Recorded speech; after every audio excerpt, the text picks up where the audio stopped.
नमस्कार, RRC नेटवर्कच्या latest बातमीपत्रात आपले स्वागत। ज्या दर्शकांनी अद्याप RRC डिजिटल अकोला हे यूट्यूब चॅनल सबस्क्राइब केले नाही त्यांनी ते कृपया सबस्क्राइब करा। भविष्यात RRC नेटवर्कचे बुलेटिन ज्यांनी सबस्क्राइब केले अशांना दिसणार आहे। अशा आहेत आजच्या हेडलाईन्स। हेडलाइन्स प्रस्तुत करता the smart electronics mall, MV sales, Kholeshwar road, Akola. अच्छा प्रोडक्ट, अच्छी क्वालिटी। विनयभंग प्रकरणात गुन्हा दाखल असताना आरोपींची वाढली मजल। मुलीच्या घरात पोलिसांसमोर आरोपी धमकावतो, अकोल्यात सुरू तरी काय?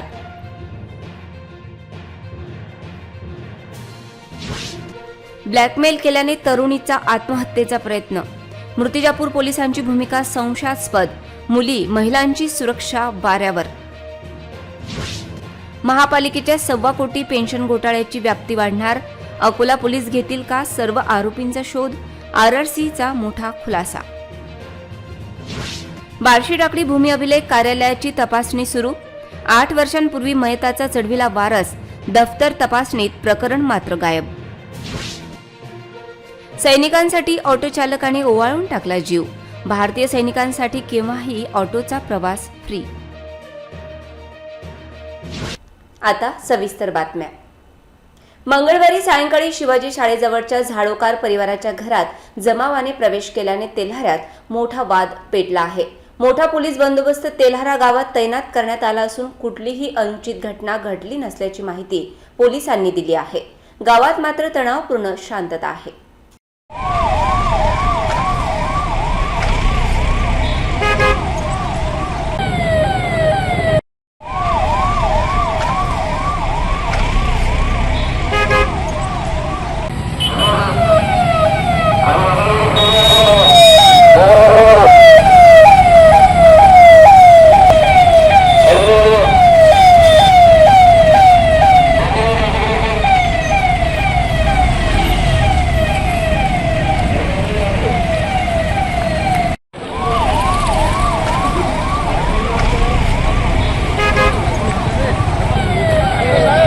मुलीच्या विनयभंगानंतर पोलिसात तक्रार का दिली म्हणून पोलिसांच्या समोरच आरोपी मुलीला धमकावत असल्याची घटना अकोल्यात उजेडात आली आहे। या सर्व प्रकरणात खदान पोलिसांची निष्क्रियता समोर आली असून गुन्हा दाखल केलेले आरोपी मोकाट असल्याची ओरड या पीडित तरुणीने RRC न्यूज सोबत बोलताना केली। ये कोई नहीं हमारा, ये भी कोई नहीं हमारे। वो आपके सामने मारने की धमकी दे रहे हैं, आप कुछ नहीं कर रहे। क्या करेंगे? उनको क्या करेंगे? वही क्या करेंगे? पुलिस क्या करेगी? पुलिस कुछ नहीं करेगी तो कौन करेगा? आपके सामने वो इतनी गंदी गालियां दे रहा है, आपके सामने मारपीट कर रहा है, तो आप देख रहे ना खड़े होके। आप थाना में आओ ना, चलो ना। तो मैं तो थाने में थी ना, कल भी थी। चलो जा रही मैं थाने में। हम थाने में आ रहे ना, थाने आ रही ना, चलो ना नीचे, आ रही ना। आ रहे। खदान पोलिसात गुन्हा दाखल असताना आरोपींना खदान पोलिसांनी अटक का केली नाही असा प्रश्न आहे। हे आरोपी मुलीच्या घरी जाऊन तिला धमकी देत होते। धमकी देत असताना पोलीस त्यांच्या समोर दारात उभा असलेला व्हिडिओच मुलीने काढला। मुलीचा विनयभंग केल्यानंतर तिच्या आईच्या चेहऱ्यावर ॲसिड टाकण्याची धमकी या युवकांनी दिली, तर जबरदस्ती घराचे दार बंद करण्याचा उद्योग या तरुणांनी केला। हे सर्व पोलिसांच्या समोर होत असताना पोलिसांनी केले तरी काय असा प्रश्न उपस्थित होतो। हे आरोपी फरार आहे की अटकेत असा प्रश्न आता विचारला जात आहे। तरुणीने आरोपींना पोलिसांचे अभय असल्याचा गंभीर आरोप केला आहे।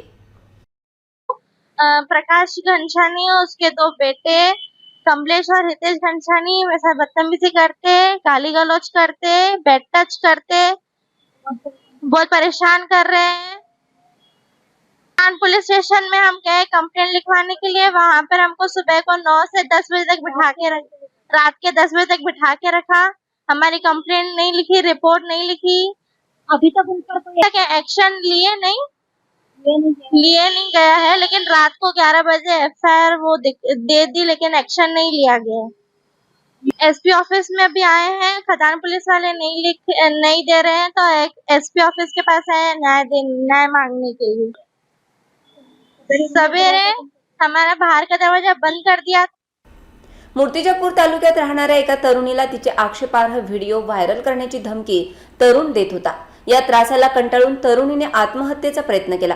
तिच्यावर सर्वोपचार रुग्णालयात उपचार सुरू असून या सर्व प्रकरणात मूर्तिजापूर पोलिसांची भूमिका संशयास्पद आहे. माझ्यासोबत संबंध ठेव नाहीतर तुझे फोटो व्हायरल करतो असे म्हणत एका तरुणीला ब्लॅकमेल करण्याचा उद्योग एका तरुणाने केला.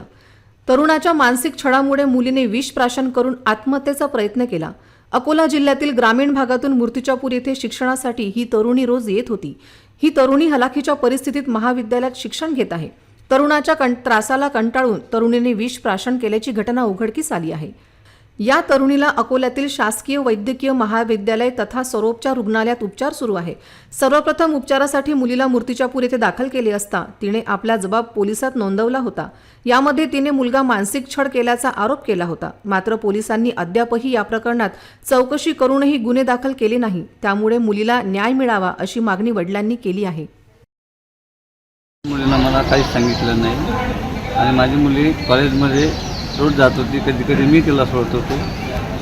जात असताना आजपर्यंत मला असं तिने कोणतीही गोष्ट सांगितली की बाबा कोणाचा त्रास आहे काय आहे. पण डायरेक्ट त्या दिवशी पॉयझन घेतलं तिनं. त्या दिवशी मला तिनं डायरेक्ट सांगितलं की एका मुलामुळे मी हे पॉयझन घेत आहे. काय नाव आहे मुलाचं? अक्षय वानकर. कशा प्रकारे छेड करत होता तो रोज तिला फोन करायचा आणि टॉर्चर करायचा. तू जर माझ्या संबंध ठेव, नाही ठेवले तर विचार कर, मी तुझ्या आई वडिलांना बाबांना नाही तर व्हायरल करीन सगळं तुझं हे, अशा धमक्या देत होता.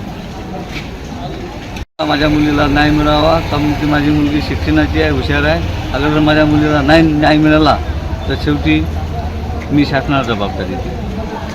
1.25 कोटी रुपयांच्या पेन्शन घोटाळ्यात सहभागी कोण आणि इतर आरोपींचा तपास करणे आवश्यक असून केवळ 1.25 कोटींवर हे प्रकरण थांबणार आहे की अजून मोठे हे प्रकरण उजेडात येते याकडे सर्वांचे लक्ष लागले आहे. पेन्शन घोटाळ्याच्या तपासणीची प्रेस नोट काढण्याची तसदी अकोला पोलीस घेईल का अशी विचारणा आता होत आहे. अशोक सोळंके या लिपिकाने महापालिकेत केलेल्या पेन्शन घोटाळ्यात हायकोर्टाने अटकपूर्व जामीन अर्ज फेटाळलाय. या प्रकरणात महापालिकेची 1.25 कोटींची फसवणूक झाली असून पोलीस अशोक सोळंकेला केव्हा अटक करतात याकडे सर्वांचे लक्ष लागले आहे. 138 लोकांच्या खात्यात अशोक सोळंके याने पैसे वळते केले. त्यापैकी 43 लोक हे महापालिकेचे कर्मचारी नसल्याची धक्कादायक माहिती मिळाली आहे. तर त्यांच्या खात्यात पैसे वळते केले त्यापैकी 37 लोक हे महापालिकेचे कर्मचारी आहेत. हा घोटाळा केवळ 19 जानेवारी 2019 ते 12 जानेवारी 2022 च्या दरम्यानचा आहे. याचा शोध घेतल्यास कोट्यावधीचा मोठे घबाड बाहेर येऊ शकते. या प्रकरणात महापालिकेचे कर्मचारी नसलेल्या 43 लोकांच्या खात्यात अशोक सोळंके याने सुमारे 75 लाख रुपये टाकल्याची धक्कादायक माहिती मिळाली आहे. या प्रकरणात अकोला पोलिसांची चुप्पी का असा प्रश्न विचारला जात असून लहान सहान गोष्टींसाठी प्रेस नोट काढणारे अकोला पोलीस या प्रकरणात मूग गिळून का बसले आहेत असा प्रश्न उपस्थित होतोय. ज्यांच्या खात्यात पेन्शनचे पैसे जमा झाले हे 43 लोक कोण याचा खुलासा मनपा व पोलीस करतील काय अशी विचारणा आता होत आहे. पोलीस स्टेशन सिटी कोतवाली येथे अतुल दलाल यांनी दिलेल्या फिर्यादीवरून अशोक गणेशराव सोळंके सेवानिवृत्त लिपिक महानगरपालिका यांच्याविरुद्ध 420-409 भारतीय दंड संहिता अंतर्गत त्यांच्याविरुद्ध गुन्हा दाखल करण्यात आलेला आहे. त्यांनी त्यांच्या पदावर 2019 ते 2021 कार्यरत असताना साधारणतः 1,27,00,000 रुपयाचा पेन्शन संबंधीचा अपहार केल्याचे निदर्शनास आले असे लेखाधिकारी यांनी स्वतः पोलीस स्टेशनला येऊन फिर्याद दिलेली आहे. त्यांनी दिलेल्या फिर्यादीवरती माननीय पोलीस अधीक्षक सर आणि माननीय अपर पोलीस अधीक्षक सर यांच्या मार्गदर्शनाखाली पोलीस स्टेशनचे पोलीस स्टेशनचे फौजदार BC रेगीवाले हे पुढील तपास करत आहेत आणि पुढील तपासामध्ये योग्य ते डॉक्युमेंट्स योग्य त्या पुरावा गोळा करण्याचे काम चालू आहे. बार्शी टाकळी येथील भूमी अभिलेख कार्यालयातील अनागोंदी तपासणीसाठी विशेष पथकाचे अधिकारी दाखल झाले आहेत. 8 वर्षांपूर्वी मृत झालेल्या व्यक्तीचा फेरफार करण्याचा अफलातून प्रकार या कार्यालयाने केला होता. या प्रकरणातील सर्वांचे निलंबन करण्याची गरज असताना केवळ दप्तर तपासणी का असा प्रश्न आता उपस्थित होत आहे. बार्शी टाकळी येथील मयताला वारसा दाखविण्याचे प्रकरण गंभीर असून या प्रकरणात शासकीय खोटे दस्तावेज तयार झाले आहेत. इतकेच नाही तर शासनाची दिशाभूल व फसवणूक झाली आहे. न्यायप्रविष्ट प्रकरण असताना या ठिकाणी खोटे दस्तावेज तयार केल्याप्रकरणी संबंधितांवर गुन्हा दाखल करण्याची गरज असताना केवळ चौकशीची तयारी भूमी अभिलेख विभागाच्या अधीक्षकांनी सुरू केली आहे. या प्रकरणात सर्व संबंधितांना निलंबित न करता त्यांच्या उपस्थितीत चौकशीचा आदेश काढल्याची माहिती प्राप्त झाली. भूमी अभिलेख कार्यालयातील प्रमोद वाघाडकर, युसुफ शहा यांनी गैरव्यवहार करून सदरची नोंद घेतल्याचे तक्रारीत नमूद आहे. त्यामुळे विशेष तपासणी 27 ते 29 ऑगस्ट या 3 दिवसात होणार आहे. आजपासून तपासणी सुरू झाली आहे. फेरफार, विशेषतः वारस नोंदी, आदेशाने घेतलेले फेरफार, विशेष फेरफार इत्यादी सर्व फेरफार तपासून त्यामध्ये आढळून येत असलेल्या अनियमिततेबाबत फेरफार सविस्तर चौकशी करण्यात येत आहे. सर जी, तुम्ही हे चौकशी जे डॉक्युमेंट चेक करत आहे ते कशासाठी चेक करत आहात? वरतून आम्हाला तसे तपासणीचे आदेश आले. अच्छा, तर काही घोडा आहे का इथं? नाही, तसं तर काही नाही आहे. तर मग कशाबद्दल चौकशी करत आहात? काही तक्रारी आल्या होत्या, त्या अनुषंगाने तपासणी. अच्छा. हाती घोडा पालकी, जय कन्हैया लाल की अशा जयघोषात सोमवारी श्रीकृष्ण जन्मोत्सव मोठ्या उत्साहात आणि भक्तिमय वातावरणात साजरा करण्यात आला. यानिमित्त श्रीकृष्ण मंदिर, महानुभाव आश्रम, श्रीकृष्ण मंदिर येथे विविध कार्यक्रमांचे आयोजन करण्यात आले होते. आंतरराष्ट्रीय कृष्ण भावनामृत संघातर्फे अर्थात इस्कॉन मंदिरात देखील मोठ्या उत्साहात श्रीकृष्ण जन्मोत्सव साजरा झाला. घरोघरी आणि मंदिरात श्रीकृष्ण जन्मोत्सव साजरा करण्यात आला. या निमित्ताने मंदिर परिसरात आकर्षक सजावट करण्यात आली होती. तसेच श्रीकृष्णाची मूर्ती आकर्षक सजविण्यात आली. मंदिरात नामस्मरण विधी, मंगलाभिषेक, श्रीमद भागवद्गीता पठण झाल्यानंतर वस्त्रसमर्पण सोहळा झाला. महाअभिषेक, 56 पदार्थांचा नैवेद्य दाखविण्यात आला. त्यानंतर श्रीकृष्ण जन्म सोहळ्याची आरती झाल्यानंतर रात्री 12 वाजता श्रीकृष्ण जन्मोत्सव मोठा उत्साह आणि भक्तिमय वातावरणात साजरा झाला. भक्तांना महाप्रसादाचे वाटप करण्यात आले. शहरात आज अनेक ठिकाणी गोपाळ काल्याचा कार्यक्रम होता, तर अनेक मंदिरात महिला मंडळींनी काल्याचे कीर्तन केले. त्याचबरोबर मोठ्या उत्साहात गोपाळ काल्याचे वाटप केले. घरोघरी श्रीकृष्णाला पंजिरी देखील अर्पण केली गेली. काजू, बदाम, बेदाणे, मखना, आले, बडीशेप, धणे, जिरे आणि साखर यासारख्या गोष्टी मिसळून पंजिरी बनवली जाते. मंगळवारी गोपाळ काल्याचा कार्यक्रम सर्वत्र संपन्न झाला. श्रावण महिन्याच्या 4थ्या सोमवारी दरवर्षीप्रमाणे कावड यात्रेला भव्य शोभायात्रा निघाली आहे. यामध्ये 7 मंडळ सहभागी झाले. या कावड यात्रेत देश बचा गये नथुराम असे म्हणत निघालेली कावड यात्रा आणि तरुणांचा जल्लोष यावरून नवा वाद होण्याची चिन्ह आहेत.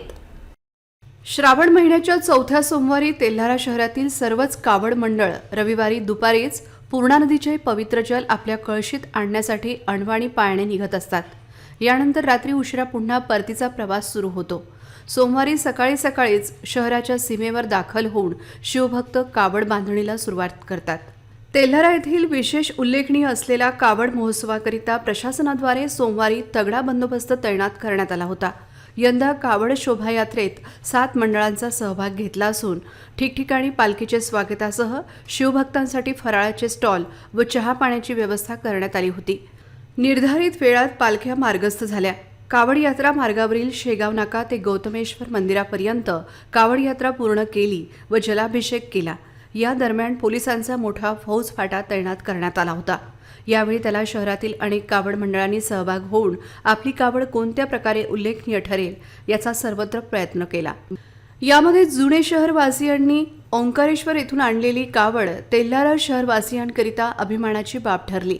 यामध्ये जुने शहरवासियांनी 31 भरण्याची कावड अवघ्या 7 दिवसात गौतमेश्वर नगरी येथे आणली. तसेच पुणे शहर नगरवासी या मंडळांनी अनेक देखाव्यांनी तेल्हारा शहरवासियांचे लक्ष आकर्षित केले. इंदिरा नगरवासी आणि Nathuram Godse oxygen, man S Nathan, मुलींची कावड तसेच पारंपरिक वाद्याने तेल्हारा नगरी दणाणून टाकली.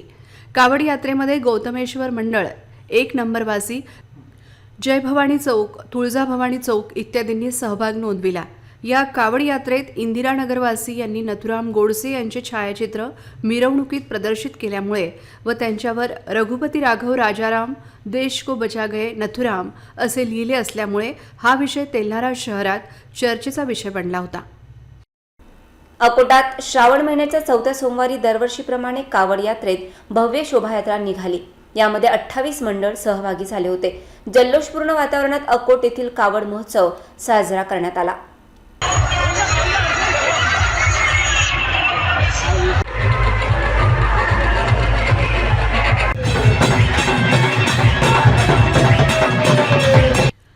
श्रावण महिन्याच्या चौथ्या सोमवारी अकोट शहरातील सर्वच कावड मंडळ रविवारी दुपारीच पूर्णा नदीचे पवित्र जल आपल्या कळशीत आणण्यासाठी अनवाणी पायाने निघत असतात. यानंतर रात्री उशिरा पुन्हा परतीचा प्रवास सुरू असतो.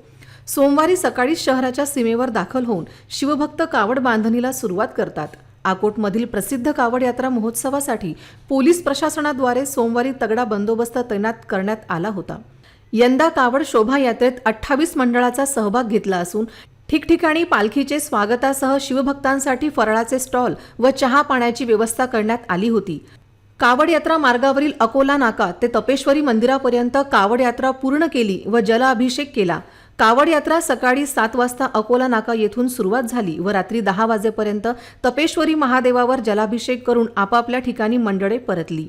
अकोला नाका, छत्रपती शिवाजी महाराज चौक, पुढे जवाहरनगर मार्ग, सोनू चौक, नगरसिंग महाराज रोड, यात्रा चौक, कालंका माता चौक, सोमवार वेस, बळीराम चौक, पान अटाई, आंबोडी वेस, रामटेकपुरा, शौकत अली चौक, जयस्तंभ चौक, सियाराम शोरूम पासून टाकपुरा आणि यानंतर तपेश्वरी महादेव मंदिर येथे महादेवाला जलाभिषेक करून कावड महोत्सवाचा समारोह होणार आहे.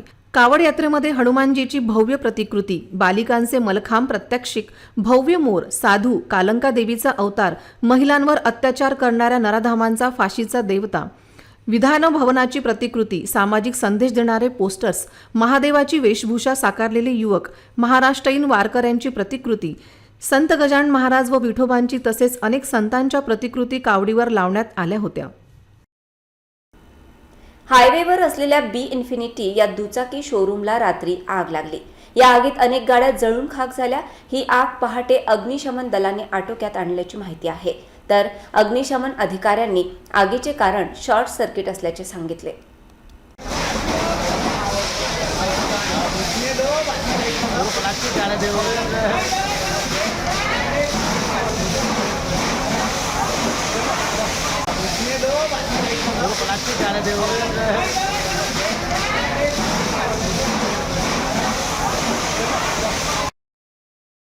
बी इन्फिनिटी वाहनाचे शोरूम जळून खाक झाले. रात्री इलेक्ट्रिक स्कूटरच्या शोरूमला आग लागल्याने हा अपघात झाला.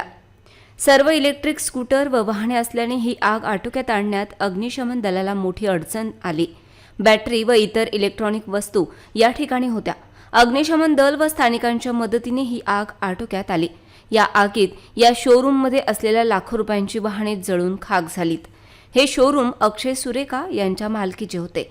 त्यांना या आगीमुळे मोठा धक्का बसला आहे. ही आग शॉर्ट सर्किटमुळे लागल्याचा अंदाज अग्निशमन अधिकाऱ्यांनी व्यक्त केला. अंदाजे रात्री 12 वाजता पोलीस कंट्रोल रूम आणि काही पत्रकार बंधूंचा फोन आला आणि स्थानिक लोकांचा फोन आला. त्यानुसार बी इन्फिनिटी बाईकच्या शोरूममध्ये आग लागली अशी त्यांनी आम्हाला सूचना दिली. त्यानुसार लगेच आमचा फायर ब्रिगेडचा स्टाफ घटनास्थळावर पोहोचला आणि स्थानिक जे लोक होते, बंधू होते, त्यांची मदत आणि आमच्या पोलीस स्कॉटची मदतने आगवर आम्ही काबू केलेला आहे आणि आग बुझवण्याचं काम चालू आहे. अजूनपर्यंत 3 फायर टेंडर लागलेले आहे आणि आता आम्ही स्थितीवर नजर ठेवलेली आहे. आग काबूमध्ये आहे. आगचं जे स्वरूप आहे ते पाहून असा वाटतंय की आग शॉर्ट सर्किटमुळे लागलेली आहे. पण MSCBच्या लोकांना आम्ही आता इन्फॉर्म केलेलं आहे. त्यांनी चौकशी करून आम्हाला सांगितलं. लता मंगेशकर यांच्या स्वरातील सैनिक हो तुमच्यासाठी भारतीय नागरिकाचा घास रोज अडतो ओठी या गीताची आठवण अकोल्यात ऑटोचालकाच्या भारतीय सैनिकांवरच्या निस्सीम प्रेमातून दिसून येते. अकोल्यातील ऑटोचालकाने भारतीय सैनिकांना मोफत प्रवासाची सोय उपलब्ध करून देत त्यांच्याबद्दलचे प्रेम आणि आदर जपला आहे. CRPFमध्ये कार्यरत आपल्या भावाला दहशतवाद्यांना कंठस्नान घातल्याबद्दल मिळालेल्या राष्ट्रपती शौर्य पदकाचा अभिमान बाळगून असलेल्या कळंबेश्वर निवासी ईश्वर गणेश अडागडे हा ऑटोचालक आपल्या ऑटोने रेल्वे स्टेशन अथवा बस स्टँडवर येणाऱ्या कोणत्याही सैनिकांसाठी फ्री सर्व्हिस देऊन त्याच्या परीने देशसेवेला हातभार लावित आहे. भावाप्रमाणेच त्याला सैन्यात भरती व्हायचे होते, परंतु काही कारणास्तव देशसेवा करण्याचे त्याचे स्वप्न भंगले. परंतु त्याने आपल्या ऑटोच्या व्यवसायातून का होईना कुठल्याही सैनिकाला फ्री सर्व्हिस देऊन देशसेवेचा वसा सोडला नाही. कळंबेश्वर निवासी ईश्वर अडागडे यांचे बंधू किशोर अडागडे यांना राष्ट्रपती शौर्य पदक पुरस्काराने सन्मानित करण्यात आले आहे. भारतीय सैन्याबद्दल ईश्वर अडागडेच्या मनात जो सन्मान आहे त्याबद्दल ईश्वर आपल्या ऑटोद्वारे कुठल्याही भारतीय सैनिकाला फ्री सर्व्हिस देत आहे. त्याच्या या उपक्रमाचे आणि एक प्रकारे देशभक्तीचे सर्वत्र कौतुक केले जात आहे. सैनिक सर आपल्या देशाचे रक्षण करतो ना सर. सैनिकाला ही सेवा म्हणजे काही नाही आहे माझ्याकडून. जर आपल्या एवढ्या मोठ्या देशाचं रक्षण जर सैनिक करतो, आपली आई मुलं बाळं सोडून, तर सर आपण त्यांच्यासाठी थोडंफार काही ना काही करू शकतो. ते माझ्या माध्यमातून स्टेशनवर बस स्टॉपवर जे सैनिक भेटतात त्यांना मी आतापर्यंत सोडलं. जोपर्यंत माझा श्वास आहे सर त्याच्या पुढे पण मी त्यांना सेवा देणार माझी. त्याचा अनुभव म्हणजे सर माझा मोठा भाऊ सध्या CRPFमध्ये आहे.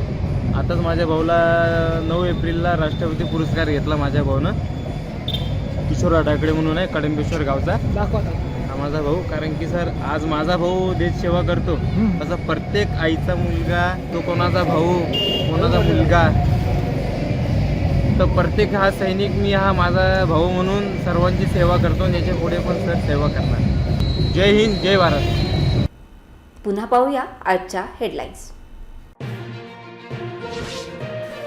हेडलाइन्स प्रस्तुत करता the smart electronics mall, MV sales, Kholeshwar road, Akola. अच्छा प्रोडक्ट, अच्छी क्वालिटी. विनयभंग प्रकरणात गुन्हा दाखल असताना आरोपींची वाढली मजल.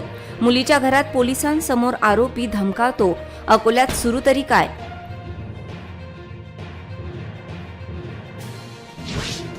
ब्लॅकमेल केल्याने तरुणीचा आत्महत्येचा प्रयत्न. मूर्तिजापूर पोलिसांची भूमिका संशयास्पद. मुली महिलांची सुरक्षा वाऱ्यावर. महापालिकेच्या 1.25 कोटी पेन्शन घोटाळ्याची व्याप्ती वाढणार. अकोला पोलीस घेतील का सर्व आरोपींचा शोध? RRCचा मोठा खुलासा. बार्शी टाकळी भूमी अभिलेख कार्यालयाची तपासणी सुरू.